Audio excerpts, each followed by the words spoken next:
Attorney, how prepared is the House in the event that Vice President Duterte shows up next week umattend ng SONA? Kasi di ba sinabi na niya na hindi siya dadalo sa SONA sa ikalawang pagkakataon?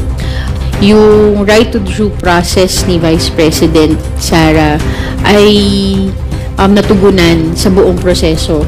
At lahat ng mga naging actions ng House of Representatives ay pasok sa internal rules and regulations na ginawa nito regarding the initiation of the impeachment complaint.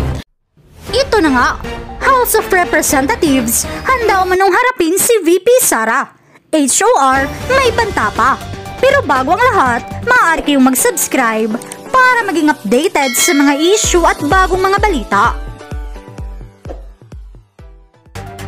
Legal umano at makatarungan ang basihan ng HOR ukol sa impeachment case ng Vice Presidente.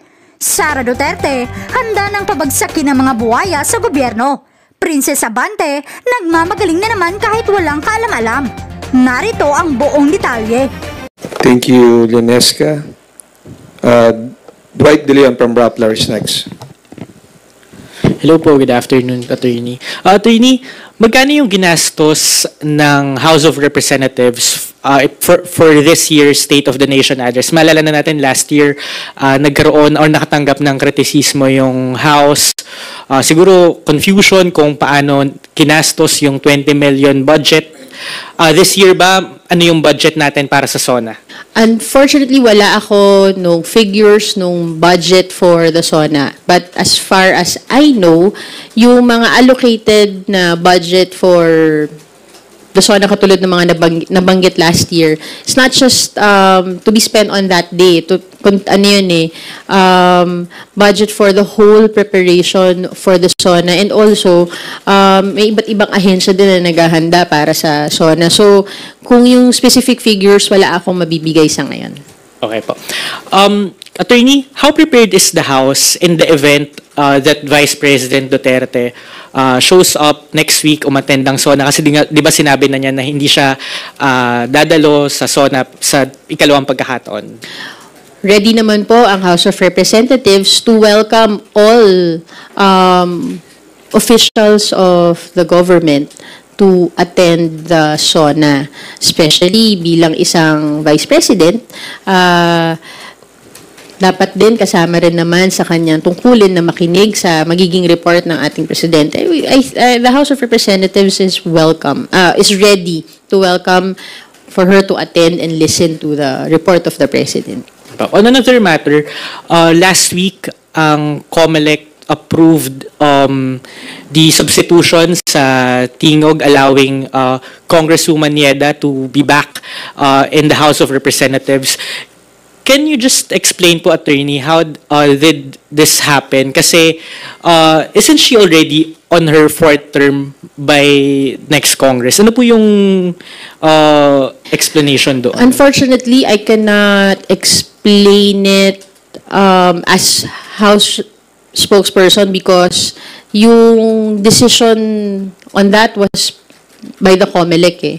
On the part of the House, I do not even have the information if we have received any official communications from the COMELEC on the matter. Personally, I have read through various news outlets of the update, but on the specifics and legality, hindi ko pa siya ma-discuss as of today.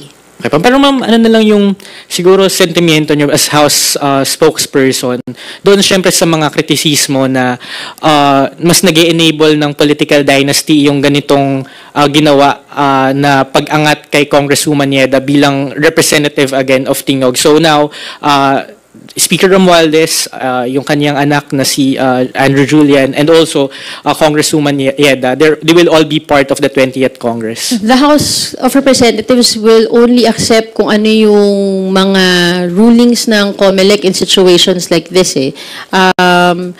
The House doesn't determine who are those that will be who are the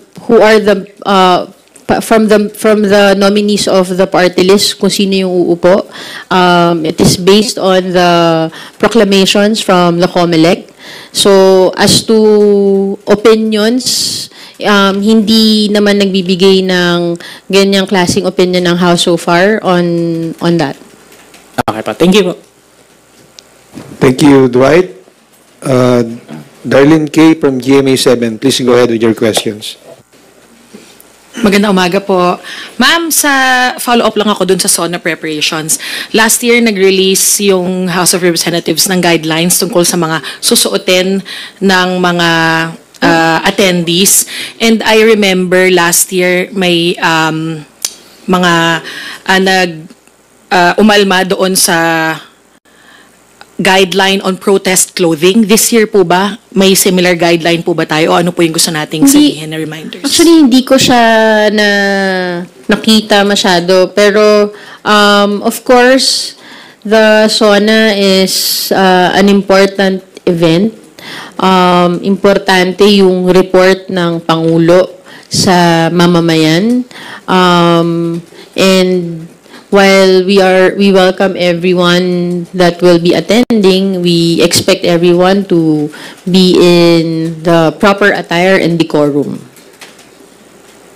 Follow-up lang, ma'am. Last year kasi natatandaan ko merong specific guideline on yung mga words na Yes.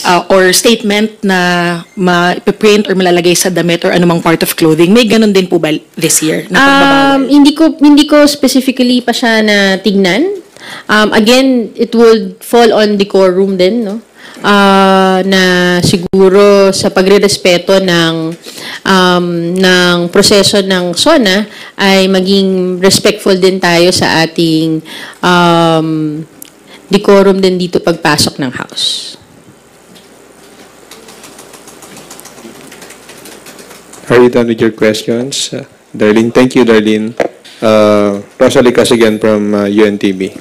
Mag-follow up lang po on impeachment. May we know for the record, ano po yung naging tugon ng House dun po sa hininging information and documentation po ng Supreme Court on the impeachment case?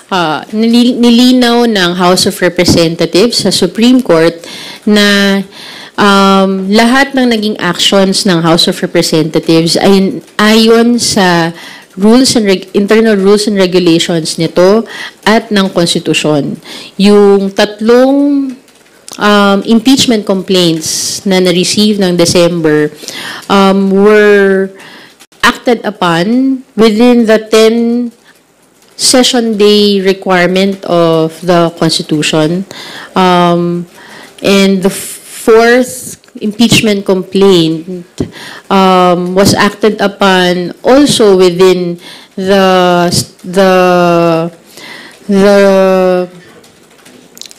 bounds of the Constitution as well, where we had 215 members of the House of Representatives signing before the Secretary General the complaint before it was transmitted to the Senate. And dun sa ibang matters that were asked by the Supreme Court, these were actions done within the internal rules and regulations of the House of Representatives, which fall under its legislative powers as a co-equal body. Ano po yung particular na response nyo po dun sa hinihingi ng Korte Suprema in relation with kung nabigyan ba ng opportunity si VP Duterte na sagutin yung po mga ebidensya na inihain laban sa kanya? Kung nasuri po ba ng mga House members yun pong mga articles of impeachment bago po pirmahan at i-transmit sa Senate? At kung ano po yung batayan ng kapangyarihan ni Secretary General para po wag i-transmit agad yung impeachment complaints sa Office of the Speaker? Sinisiguro ng House of Representatives na yung right to due process ni Vice President Sara ay natugunan sa buong proseso. At lahat ng mga naging actions ng House of Representatives ay pasok sa internal rules and regulations na ginawa nito regarding the initiation of the impeachment complaint. It is imperative also to recall that the initiation of an impeachment complaint lies solely with the House of Representatives. Yun po yung paliwanag niyo po dun sa binigyang diin ng House na meron pong exclusive authority on internal deliberations? Yes. Opo. Na lahat naman po yan ay ayon dun sa kapangyarihan ng House sa paggawa nila ng kanilang internal rules and regulations at pasok din ito sa kapangyarihan ng House of Representatives na binibigay ng saligang batas. Ma'am, sorry, pa-follow up lang din po, kasunod din po doon kay Ate Rose, yung tungkol sa 10 session days, para mas maliwanagan lang po, paano po ba? Oo, yung system? according sa Constitution, nire-require na ang impeachment complaint must be included in the order of business within 10 session days, which was followed according to the schedule of the House of Representatives. Ma'am, can you elaborate lang? Can you elaborate lang po paano po ba, how it works yung 1 session day, 2nd session day na May schedule naman ng session sa House eh. So, yung dates of when it fell, pasok siya dun sa mga session days. Wala lang sa akin yung detalye nung per complaint kung ilan siya per na session day. Wait lang, nasan ba?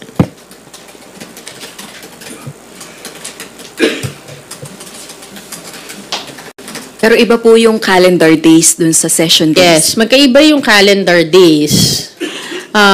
Iba yung session days. Pag suspended ang session, hindi siya kasama sa session day. Kaya nga, I'm looking for yung listahan nung per complaint kung ilang session days siyang pumasok. But definitely, I think the first complaint was within 9 session days siya nung naipasok sa order of business. So, tama ma'am, no? Kapag suspended lang, hindi pa siya counted as 1 session day, dapat adjourned, tama? Yes. Thank you, Rose. And sino pang next? Si Lenesca again. Go ahead. Sorry. Clarification lang po dun sa session days. So yung first 3 po, na complaints, lahat na aktuhan within 10 session days. Would that be correct? Yes. All of them were acted on within 10 session days. Meaning po na calendar, tama po. Na UB. Nalagay po sa UB, tama po. They were transmitted to the Speaker of the House and included in the order of business within 10 session days. Okay po. Sa yung second po, ma'am, you mentioned na yung the circumstances surrounding the filing of the impeachment, lahat according to internal rules and regulations. Tama po ba na in accordance din sa internal rules and regulations of the House na decision po ni SecGen kung is decision po kung i-refer sa Justice Committee or hindi i-refer sa Justice Committee? That was not said in the pleading filed. All that was said that all matters that were conducted in the initiation of the impeachment proceedings were done in compliance with the internal proceedings of the workings of the House. Kung parang kung naaktuhan po yung tatlo. So kasi ang contention po ng House, 'di ba, if I remember it right, hindi na initiate yung tatlo kasi hindi naman siya na refer sa House Committee on Justice. So nandun po ba yun sa complaint? Hindi. Yung tatlo kasi na siya naging moot na siya because of the 4th complaint eh. So they were archived. Yun yung kwento nun, diba?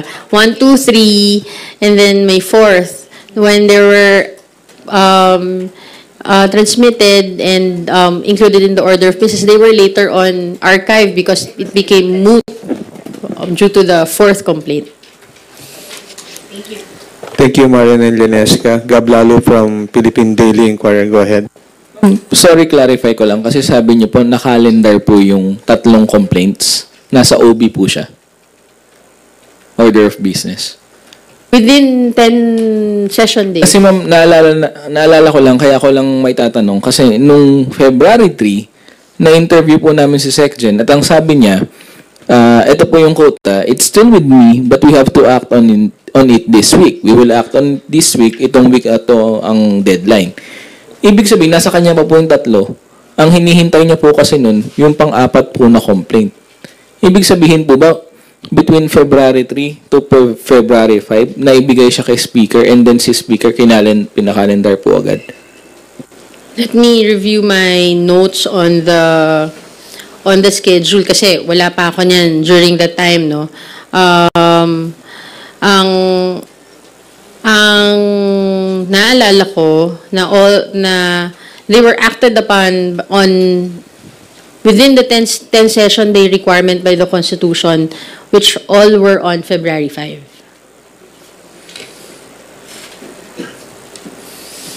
So ibig sabihin po, February 3 kasi nakausap namin si SecGen, nasa kanya pa raw po yung 3.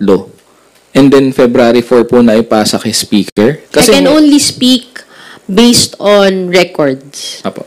Yun lang yung pwede kong i-discuss eh. Technically, kung yung mga naging statements po ni SecGen, I understand meron mga naging previous interviews, but I can only speak based on records. In the record show, ma'am, that all impeachment complaints were compliant with the Constitution and the internal rules and regulations. Okay, ma'am. Thank you, Gab. Next is Mabik Trinidad from Abante Radio. Good afternoon po. Technical lang po itong question ko. Ang proseso ho ba ng pag-i-invite, kahit hindi pumunta, ini-invite? For example, si Senator Bato, nagpasabi na siya na hindi siya pupunta. Si VP Sara, of course we know, hindi na siya pupunta. Pero meron pa rin ho ba silang invitation? Hindi ko sure, pero yes, kasi bilang as the Vice President and a Senator of the Philippines, yes, I understand they were also given an invitation. I don't know if they have confirmed formally that they will not attend. I think meron namang may confirmation, di ko lang sure. So, but yes, they will still be invited and they were invited. Thank you po. Thank you, Mabik. Kenneth Basilio from Business World.